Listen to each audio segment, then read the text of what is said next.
Jūs droši vien domājat, ka ChatGPT ir maģisks bezmaksas asistents, kas ar katru dienu kļūst gudrāks, lai kalpotu cilvēces labā. Tā nav. Patiesībā tas kļūst sliktāks. OpenAI iztērē miljardiem dolāru, un viņu ģeniālais izdzīvošanas plāns ietver bezmaksas lietotāju iespēju samazināšanu, īstā modeļa noslēpšanu aiz $200 maksas sienas un jūsu sarunu pārvēršanu par reklāmas vietu. Tāpēc, ja pēdējā laikā šķiet, ka kaut kas nav kārtībā, visticamāk tas nav tikai tavā galvā. Viņi cer, ka lielākā daļa cilvēku nepamanīs izmaiņas, un tas arī ir galvenais. Bet tas bezmaksas mākslīgā intelekta asistents jau ir miris. Pirmā nodaļa. $5 miljārdu katastrofā. OpenAI ir nepatikšanās. Dokumenti liecina, ka uzņēmums šogad nav sasniedzis gandrīz nevienu no saviem iekšēji izvirzītajiem mērķiem. Ieņēmumu mērķi nav sasniegti. Nedēļas aktīvo lietotāju rādītāji nav sasniegti. Pat sākotnēji kā uzvara pasniegtais IPO grafiks tagad izskatās vairāk pēc saspringta sprinta bez skaidra finiša. Saskaņā ar Wall Street Journal ziņojumu 2026. gada aprīlī skaitļi rāda daudz mazāk spožu ainu, nekā to liecina publiskais stāstījums. $5 miljārdu zaudējumi pret 3,7 miljārdiem ieņēmumu 2024. gadā. Matemātika nemelo. Viņi nopelnīja $3,7 miljārdus. Un viņi zaudēja $5 miljārdus. Par katru dolāru, ko uzņēmums nopelna, tas iztērē $2,35. Arī Wall Street Journal norāda, ka finanšu direktore Sāra Frajere ir izteikusi nopietnas bažas par nākamā vairāku miljārdu dolāru datu centru finansēšanu, īpaši, ja izaugsme pat nedaudz svārstīsies. Bet pēc OpenAI teiktā, tas viss ir daļa no mērogošanas ceļā uz AGI. Un neskatoties uz brīdinājumu signāliem, Wall Street joprojām lielākoties atbalsta. $5 miljārdu zaudējumi nozīmē aptuveni $13,7 miljonu dienā, izdalot šo summu uz visu gadu. Tas ir aptuveni $9,500 katru minūti. Pamiršķini acis un apmēram $160 jau ir pazuduši. Vadītāji neatsakās no savām akciju opcijām. Riska kapitālisti, kuri jau ir ieguldījuši desmitiem miljārdu, nav ieinteresēti vēl vienā papildu finansējuma kārtā. Microsoft pat ir sākusi uzdot tiešus jautājumus pēdiņas zvanu laikā, kas atstāja vienu arvien neaizsargātāku grupu – jūs. Otrā nodaļa – bezmaksas versijas lobotomizēšana.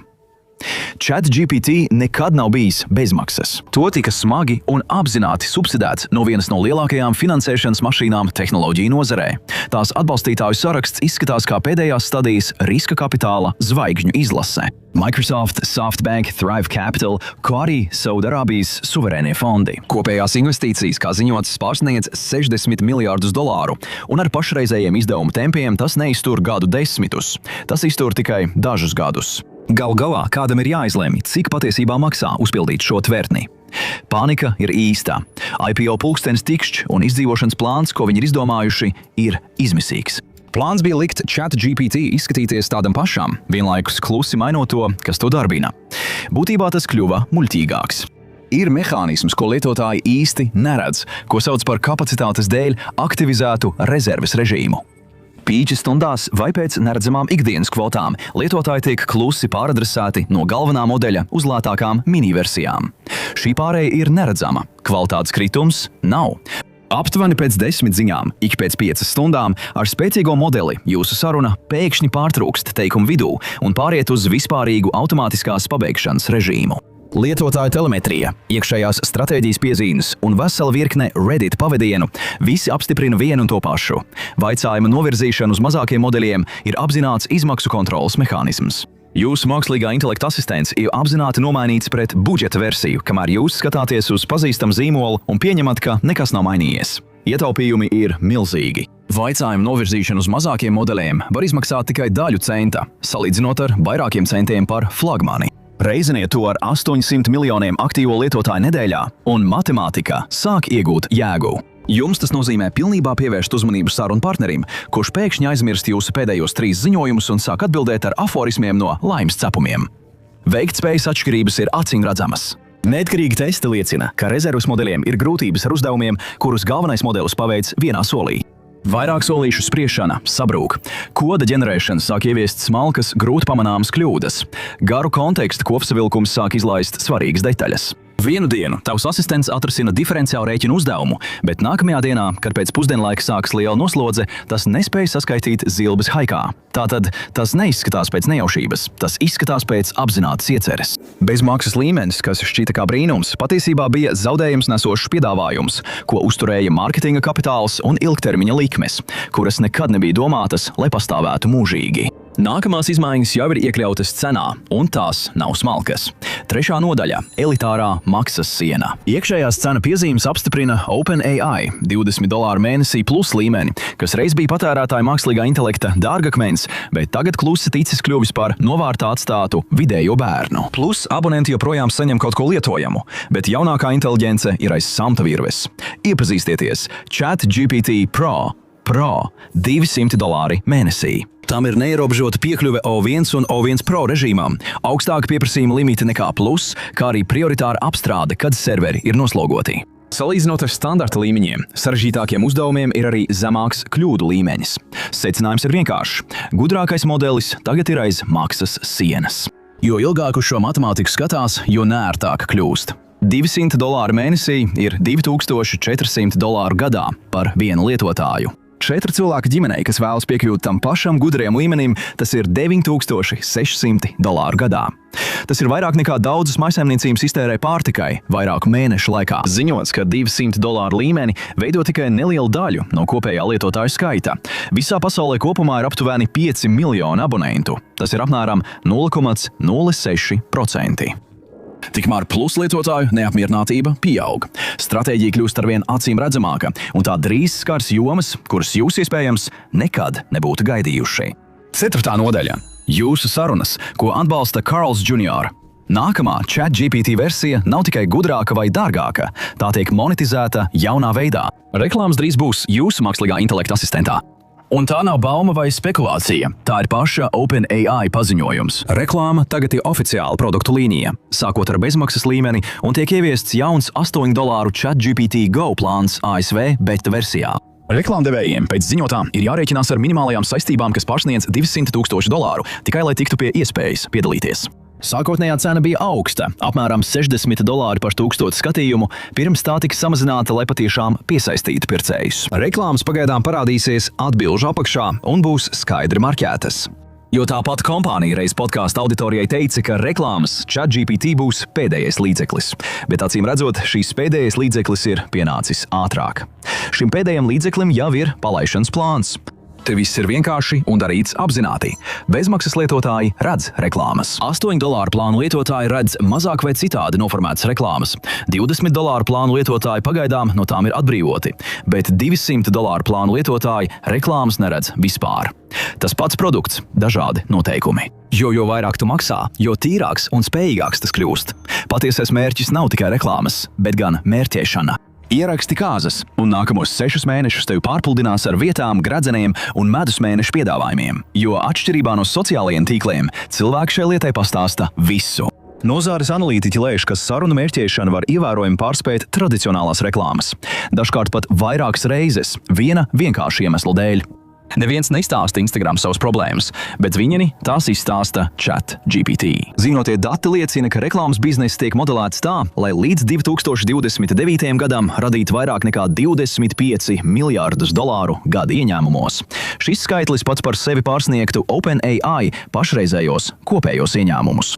Viņiem ir piekļuvi jūsu medicīniskiem jautājumiem, attiecību šaubām, neskaidrībām par nodokļiem un 3 naktī veiktajiem meklējumiem. Tas ir tirgotājs sapnis, ietverts draudzīgā tērzēšanas lodziņā.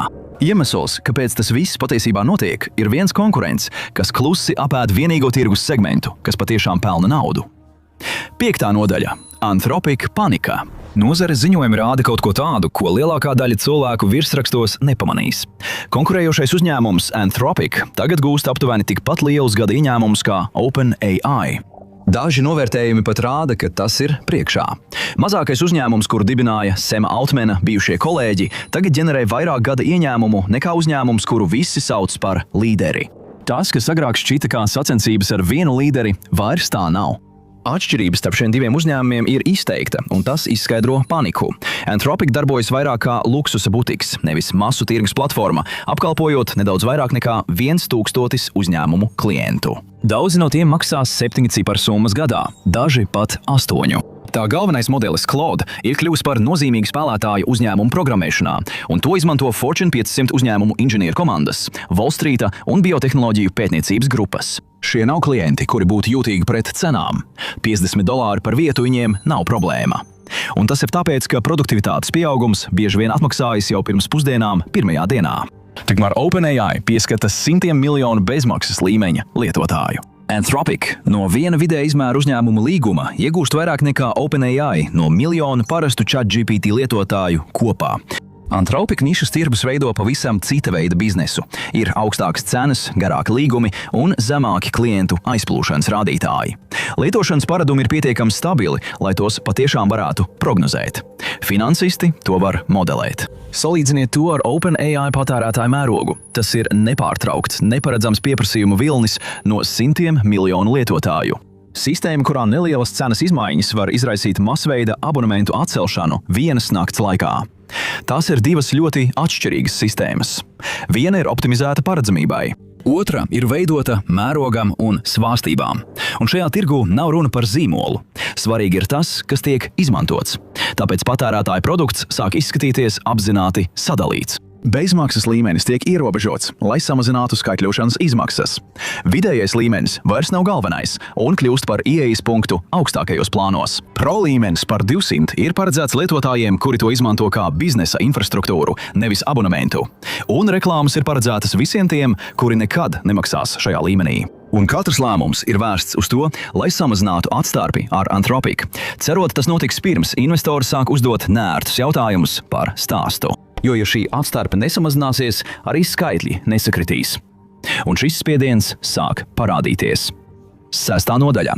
Drošības komanda aiziet. Svarīgi drošības komandas locekļi. Cilvēki, kur uzdevums ir novērst sistēmas neparedzamu vai bīstamu uzvedību, ir sākuši aiziet. Ne klusi un ne lēni. Tādā tempā, kas būtu jāuztrauc ikvienam, kurš uzskata šo par stabilu ilgtermiņa ieguldījumu. Jana Leika atlūguma ieraksts ir īss un ļoti publisks. Viņa precīzais formulējums izklausās kā brīdinājums. Drošības kultūra un procesi ir atkāpušies otrajā plānā, dodot vietu spožiem produktiem. Leiks bija saskaņošanas komandas līdzvadītājs. Vīrietis, kura galvenais uzdevums bija novērst, lai viņa veidotā tehnoloģija neradītu katastrofālu kaitējumu. Un viņš visiem stāstīja, ka cilvēki, kuri viņam maksā algu, vairs nerūpējas par to, lai cilvēcei netiktu nodarīts pāri. Bet Iljas Suckevera aiziešana bija brīdinājums šāviens. Suckevers bija OpenAI galvenais zinātnieks un viens no tās sākotnējiem dibinātājiem. Viņš aizgāja, izveidojis savu uzņēmumu, kas tieši vērsts uz Safe Superintelligence un paņēma līdzi daļu tehniskās ekspertīzes komandas. Tāpat kā viņa aiziešana, kas notika drīz pēc tam, apstiprināja, ka brīdinājuma šāviens neko nebija mainījis. Super Alignment komanda, kas tika izveidota, lai nodrošinātu, ka nākotnes jaudīgākās mākslīgā intelekta sistēmas paliek kontrolētas, faktiski ir izformēta.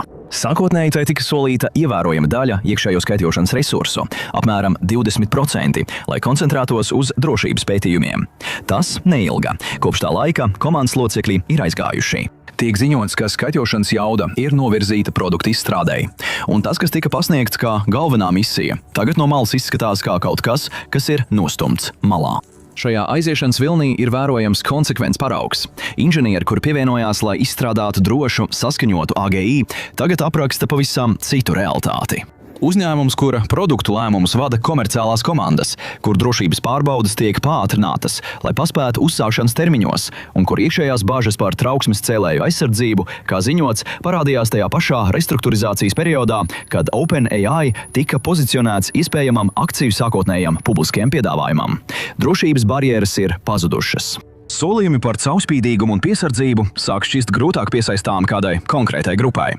Tas, ko agrāk pārvaldīja īpaša uzraudzība, tagad tiek risināts kā process zem spiediena. Bijušie darbinieki lēš, ka cilvēku skaits, kas koncentrējas uz saskaņošanas darbu, pēdējo 18 mēnešu laikā ir strauji samazinājies. Un šī uzņēmuma publiskā puse joprojām darbojas ātri. Taču daži no iespaidīgākajiem demonstrējumiem, tie, kas nonāca virsrakstos, tagad tiek stingrāk kontrolēti, aizkavēti vai klusi nolikti malā komerciālu prioritāšu dēļ. Un nekas nebija drošībā.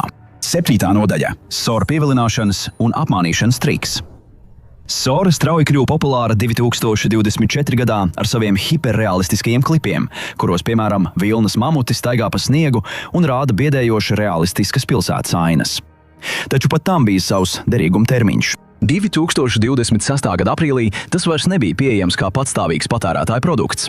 Tas kādreiz izskatījās pēc publiska ieskata nākotnē, ir atņemts plašākai sabiedrībai. Iekšējā saziņā tiek minētas pārmērīgas skaitļošanas izmaksas un stratēģiska pārorientēšanās uz uzņēmumu rīkiem, aģentiem un robotiku. Viss beigās ir atkarīgs no ekonomikas. Tiek ziņots, ka viena SOR video ģenerēšana prasīja vairāk nekā 1000 reižu vairāk skaitļošanas jaudas nekā parasta teksta vaicājuma apstrādē. Reiziniet to ar miljoniem zinkārīgu lietotāju, un tas kļūst par problēmu. Holivudas studijas, reklāmas aģentūras un uzņēmumu mediju partneri joprojām to saņem par cenu, kas ļauj tām finansiāli atmaksāties. Bet ja jūs vienkārši bijāt kāds, kurš redzēja demonstrāciju un domāja, ka varētu vēlēties izveidot dzimšanas dienas video savai brāļameitai, tad jums tas nav pieejams. Nozares ziņojumi liecina, ka studiju licencēšanas darījumi ir 5 līdz 20 miljonu dolāru gadā diapazonā atkarībā no partnera. Patērētājiem paredzētā versija, kas kādreiz radīja ažiotāžu, tagad pārsvarā pastāv tikai kā klipi, demonstrācijas un atmiņas. Un tas nav tikai SOR. Balss funkcijas, kas agrāk šķita neierobežotas, tagad ir ierobežotas. Pielāgotajiem GPT ir stingrāki ierobežojumi. Un uzlabotā loģiskā domāšana, kas tika brīvi demonstrēta ažiotāžas laikā, arvien biežāk tiek rezervēta dārgākiem abonēšanas līmeņiem. Laikam ejot, šo tendenci kļūst grūti nepamanīt. Monetizācija nevis kā blakus efekts, bet kā pati struktūra. Tas viss ved uz vienu ieplānotu rezultātu, un šim rezultātam jau ir pievienots laika grafiks. 8. nodaļa – IPO izsūkšanas mašīna. Dokumenti atklāja, ka OpenAI pārstrukturēja savu pārvaldības sistēmu, gatavojoties iespējamai publiskai akciju piedāvāšanai tādā mērogā, kādu finanšu prese ir nosaukusi par nepieredzētu. Sākotnējā struktūra, kas tika izveidota, lai ierobežotu investoru peļņu un aizsargātu misiju, tiek demontēta. Bezpēļņas organizācijas padome, kurai agrāk bija reāla kontrole pār uzņēmumu, tiek nostumta vairāk konsultatīvā lomā. Formāli misija nav mainījusies. Joprojām runa ir par drošu AGI cilvēces labā. Taču realitātei sistēma, kas šo misiju nodrošināja, tiek pārbūvēta no pašiem pamatiem. $1 triljonu vērtējuma mērķis, kas atkārtots katrā nopludinātajā ziņojumā, ir vienīgais skaitlis, kam ir nozīme. Dati vienkārši nepazūd. Katra tava ievadītā uzvedne, katra saruna, ko esi veicis kopš 2022. gada, viss tas baro sistēmu. Un šim stāstam virzoties uz publisko tirgu, šī darbība tiek pārrāmēta. IPO dokumentā tas parādās kā iesaiste vai temps. Noņemot šo valodu, tas sāk izskatīties pazīstami. Tas ir tas pats vēlīnā posma pavērsiens, ko redz visās tehnoloģiju platformās.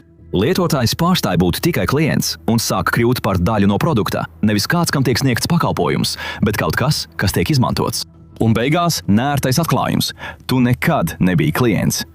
9. nodaļa – laipni lūdzam mākslīgā intelekta zemākajā šķirā. Tātad, kur tas tevi atstāja? Zelta laikmets, kad mākslīgais intelekts bija bezmaksas, jaudīgs un plaši pieejams, ir beidzies. Tas ilga apmēram 24 mēnešus un tas vairs neatgriezīsies. Tava ikdienas digitālā darba plūsma drīz kļūs dārgāka un ierobežotāka.